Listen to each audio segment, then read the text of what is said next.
أعوذ بالله من الشيطان الرجيم بسم الله الرحمن الرحيم ألا بذكر الله تطمئن القلوب صدق الله العظيم.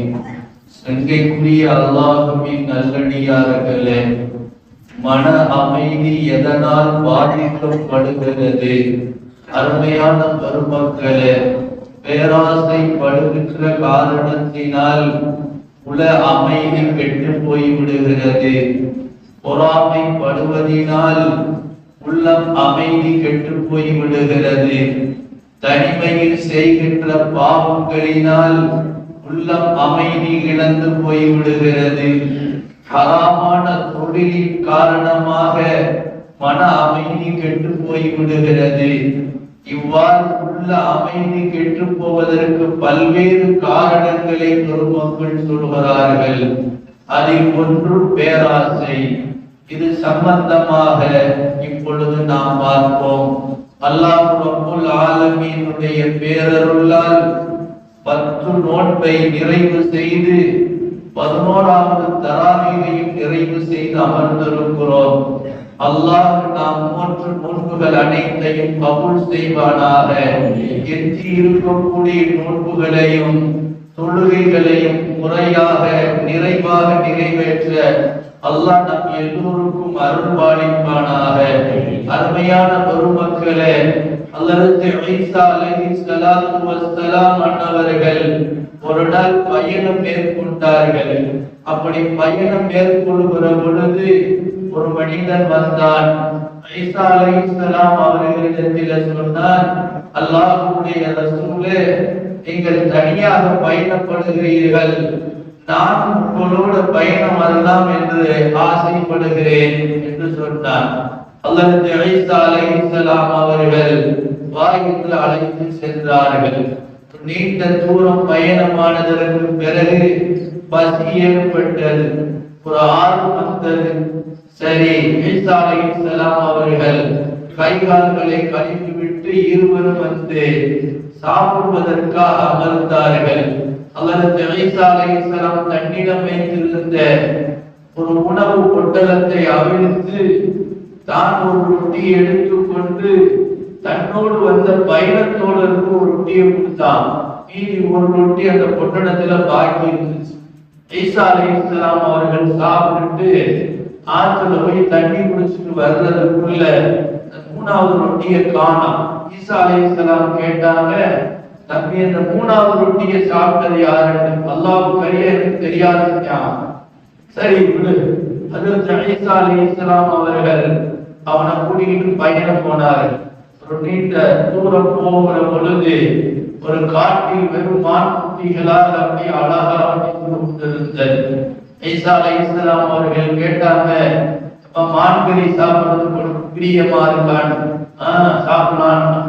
ஹஜ்ரத் ஈசா அலைஹிஸ்ஸலாம் நின்று கொண்டிருந்த ஒரு மானை ஒன்றை கூப்பிட்டார்கள். அது வந்தது. ஈசா அலைஹிஸ்ஸலாம் அவர்கள் அதனுடைய காதில் ஒரு விஷயம் சொன்னார்கள். அது சரியிட்டு ஈசா அலைஹிஸ்ஸலாம் அதை அறுத்து கறியை சுட்டு அவருக்கும் கொடுத்துட்டு ஈசா அலைஹிஸ்ஸலாம் சாப்பிட்டாங்க. சாப்பிட்ட அந்த எலும்பெல்லாம் ஒன்னா கூட்டி அல்லாஹ்வுடைய உத்தரவு கொண்டு நீ உயிர் பெற்று எழுந்து செல்வீராகட்டான். அது அழகான எப்படி வந்துச்சு அதே மாதிரி எந்திரிச்சு போச்சு. ஈசா அலைஹிஸ்ஸலாம் சொன்னாங்க, தம்பி, இந்த அழகான மானை நமக்கு அல்லாஹ் தந்து அதை சாப்பிட நமக்கு நசீபாக்கி அதுக்கு மீண்டும் உயிர் கொடுத்து அனுப்பினானே, அல்லாஹ் மேல சத்தியமாக இந்த 3வது ரொட்டியை தின்றவன் யாருன்னு கேட்டான். எனக்கு தெரியவே தெரியாது. சங்கைக்குரிய அல்லாஹ்வின் நல்லடியார்களே, சரி வா அப்படின்னு ஈசா அலைஹிஸ்ஸலாம் கூட்டிட்டு போனார். போகும்போது ஆற்றில் தண்ணி கரை புரண்டு ஓடுகிறது. ஈசா அலைஹிஸ்ஸலாம் பார்த்தா, நபி என் கையை இடிக்கா பிடிச்சுக்க என்று சொல்லி ஆற்றை கடக்கிறார்கள். தரையில் கடக்கிற மாதிரி அந்த வெள்ளத்தில் நடந்து போறார். ஆற்ற கடந்துட்டாங்க 2 பேர். அந்த தாழ்மை கேட்டான், நபி, இந்த கரை புரண்டு ஓடுகிற வெள்ளத்துல நம்மள தண்ணி அடிச்சுட்டு போகாம ராகத்தான் நடக்க வச்சு இக்கரையில் கொண்டாந்து விட்டானே அந்த அல்லாஹ், அவன் மேல சத்தியமா கேட்கிற அந்த 3வது ரொட்டியை தின்றவன் யாருன்னு கேட்டான்.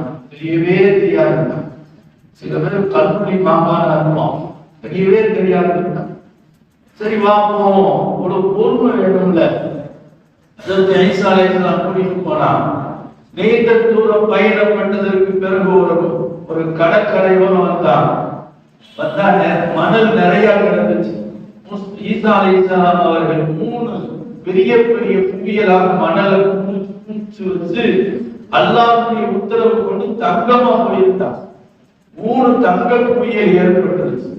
ஏற்பட்டோன்னே ஈசா அலைஹிஸ்ஸலாம் சொன்னாங்க, தம்பி ஒரு குவியல் எனக்கு, இன்னொரு குவியல் உனக்கு. உனக்கு தான் அந்த 3வது ரொட்டி தின்ன வேண்டியது உனக்கு தெரியாம போச்சுல, அந்த 3வது ரொட்டி எழுதி தின்றானா அவனுக்கு அது இல்லை.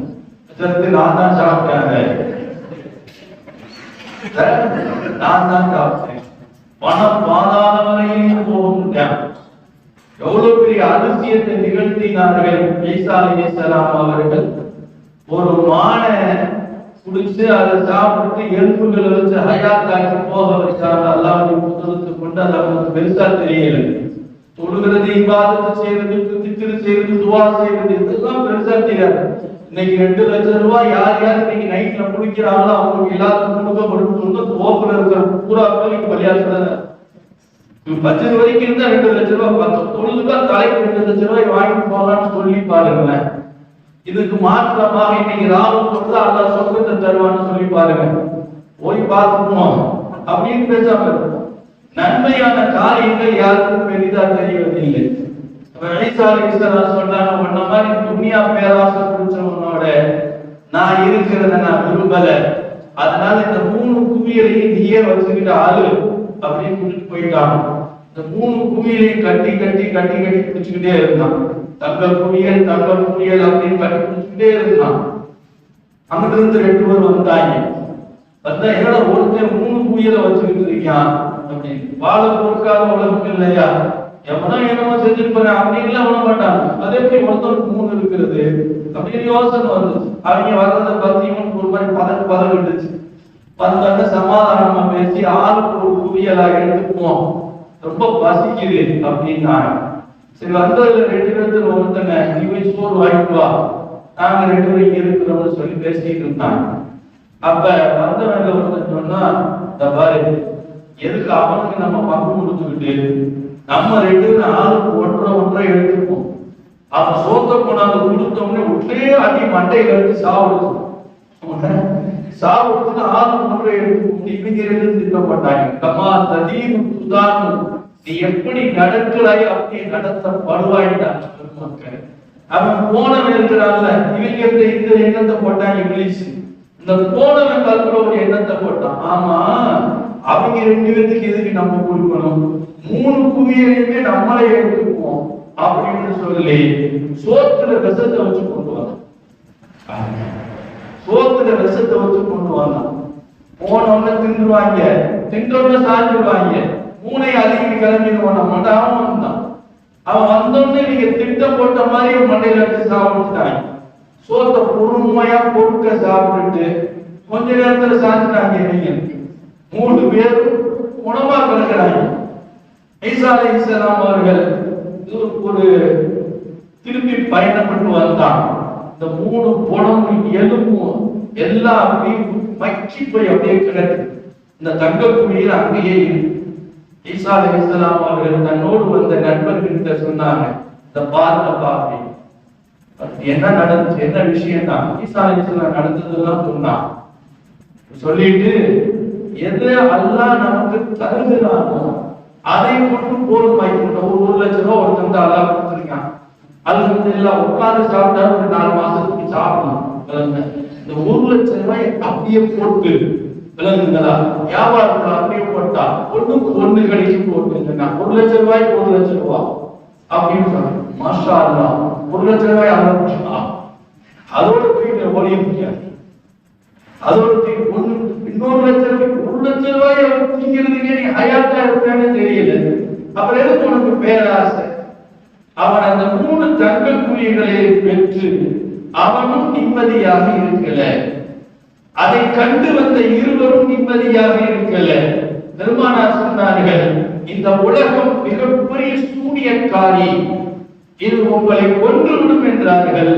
அலி ரலியல்லாஹு அன்ஹு சொன்னார்கள், தல்லிஃபு துன்யா ஸலாஸன், உலகமே உனக்கு நான் 3 தலாக் கொடுத்துட்டேன். வத்துது சௌதன் சிவாஹா, என்ன விட்டு வேற ஒரு புருஷனை போய் கட்டிக்க, நீ யாருக்கு கத்த நான் தெரிந்து கொண்டேன் என்று சொன்னார். உலகத்தின் ஆசை இருக்கிறது அல்லவா, இன்னும் தேடணும் இன்னும் தேடணும் இன்னும் தேடணும். சரியான தூங்க மாட்டான், சரியா ஒழுங்கு போக மாட்டான், சரியா போர்த்திக்க மாட்டான், சரியா புட்டாட்டி பேச மாட்டான், பிள்ளைகளோட பேச மாட்டான், எப்ப பார்த்தாலும் சாவி எடுத்து ஓடிக்கிட்டே இருக்கான். எதுக்கு ஓடுறான்னு தெரியல. அவ்வளவு பணமும் இருக்கும், செத்து போயிடும். தேடி வச்ச பணம் எல்லாம் இருக்கும், இவன் திடீர்னு செத்து போயிருவான். இருந்து பொறுமையா இருந்தா கூட பொண்டாட்டி கொஞ்ச நேரம் பேசி இருந்திருக்கான், கொஞ்சம் நல்ல நிம்மதியா சாப்பிடலாம். அதுக்கப்புறம் நான் இந்த மாதிரி இருந்து சேர்ந்து போறேன், எதுக்குதான் போறேன்னு தெரியல. அதனால் பேராசை என்பது உலகத்தில் மனிதனை நிம்மதி இல்லாமல் ஆக்கி விடுவதோடு அதே சமயங்களில் அவனின் உயிருக்கு கூட உலை வைக்கக்கூடிய பெரும் வியாதி. எனவே தான் அல்லாஹ் சொன்னான், அலா அறிந்து கொள்ளுங்கள், விதிக்ரில்லாஹி தத்மஇன்னுல் குலூப், உங்களின் இதயங்களில் அமைதி வேண்டும் என்றால் அல்லாஹ்வை நினைப்பதின் மூலமாகத்தான் அந்த அமைதி கிடைக்கும். உல்லாச பயணம் போவதால் கிடைக்காது, உயர் ரக உணவுகளை உண்பதால் கிடைக்காது, நட்பால் கிடைக்காது, மாளிகை கட்டி குடியிருந்தால் நிம்மதி வந்துடும் என்று நினைத்தால் கிடைக்காது. உலகத்தில் எந்த பொருளை தேடி வந்தால் நிம்மதி கிடைக்கும் நினைச்சா கிடைக்காது. எங்கேயுமே அல்லாஹ் நிம்மதி வைக்கவில்லை. ஏனென்றால் இந்த உலகத்தை படைத்ததிலிருந்து இதுவரைக்கும் அல்லாஹ் கருணையோடு பார்த்ததே இல்லை. இதை ஒரு கொசுவின் ஒரு ரெக்கைக்கு கூட அல்லாஹ்விடத்திலே இது பெருமதி உள்ளதாக இல்லை. எனவே இந்த உலகத்தின் மீது ஆசைப்படுகிறவன் இதில் மூழ்கி சென்று போய் விடுவான். இருக்கிற நிம்மதியில் இழக்க வேண்டிய நிலை வரும் என்பதை ஹஜ்ரத் ஈசா அலைஹிஸ்ஸலாம் அவர்கள் தன்னுடைய சீடர்களுக்கு பாடமாக சொன்னார்கள். பார்த்துக் கொள்ளுங்கள் இவர்களை, இவர்கள் 3 பேர் மக்கி போய்விட்டார்கள். அப்படியே இருக்கு. ஆண்டாண்டு காலத்திற்கு இது ஏன் வீடு, இது ஏன் காரு, இது ஏன் பங்களா என்று சொன்னவெல்லாம் செத்து போயிட்டா. மக்கள் அங்கதான், கார் அங்கதான் நிக்குது. பார்க்கிறேன் இன்னைக்கு எத்தனை பேர் அரசியல்வாதிகள் எல்லாம் வினாடி பேர்கள்ல சொந்த வாரலாம் பூரா இருந்து இந்த பகுதி பூரா அவருந்தாங்க, இந்த பகுதி பூரா அவருந்தாங்க. ஒன்று போய் இந்த காட்டுறேன்னு சொன்னா அவங்க இருப்பது ஒரு பெரிய ஒரு பனைமரம். அந்த பனைமரத்திலிருந்து இது வரைக்கும் ஏன் இடம் தான் அந்த பூமி சுண்டான கிருக்கு போயில.